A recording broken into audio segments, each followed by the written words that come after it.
பஞ்சாப்ல ஒரு விவசாயி அவருடைய தோட்டத்துல மட்டும் அத்தனை தரமான நெல் முளைக்குது, அவருடைய தோட்டத்துல மட்டும் அத்தனை தரமான பயிர்கள் முளைக்குது, அவருடைய தோட்டத்துல மட்டும் அத்தனை தரமான கோதுமைகள் முளைக்குது. எல்லாரும் கேக்குறாங்க, எப்பா நாங்களும் தான்ப்பா விவசாயம் பண்றோம், ஆனா உன்னுடைய தோட்டத்துல மட்டும் இந்த கோதுமைகள் அவ்வளவு தரமா இருக்கு, நெல் அவ்வளவு தரமா இருக்கு, இந்த பயிர்கள் அவ்வளவு தரமா இருக்கு, என்ன காரணம்? நான் நிறைய தண்ணீர் விடுவேன், நிறைய உரம் போடுவேன், இந்த பயிர்களை பாதுகாப்பேன், நாங்களும் தான்ப்பா இதெல்லாம் செய்யறோம், ஆனாலும் கூட உன்னுடைய தோட்டத்துல எப்படி இவ்வளவு சிறப்பா வருதுன்னு அவர் சொல்றாரு. இது எல்லாத்தையும் விட நான் இன்னொரு முக்கியமான விஷயம் செய்வேன்.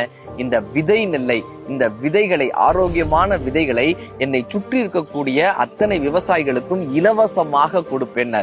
ஏன்னு கேட்டாங்க.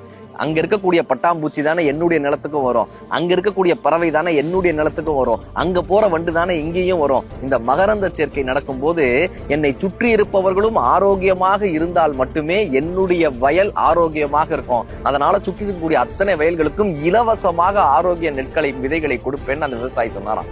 இது வாழ்க்கைக்கு பொருந்துங்க. நம்மை சுற்றி இருப்பவர்களும் மகிழ்ச்சியாக இருந்தால், நம்மை சுற்றி இருப்பவர்களை ஆரோக்கியமாக வைத்திருந்தால், நம்மை சுற்றி இருப்பவர்களை சந்தோஷமாக வைத்திருக்கும் போது நம் வாழ்க்கை தானாக சந்தோஷமாக மாறுகிறது. Download ShareChat.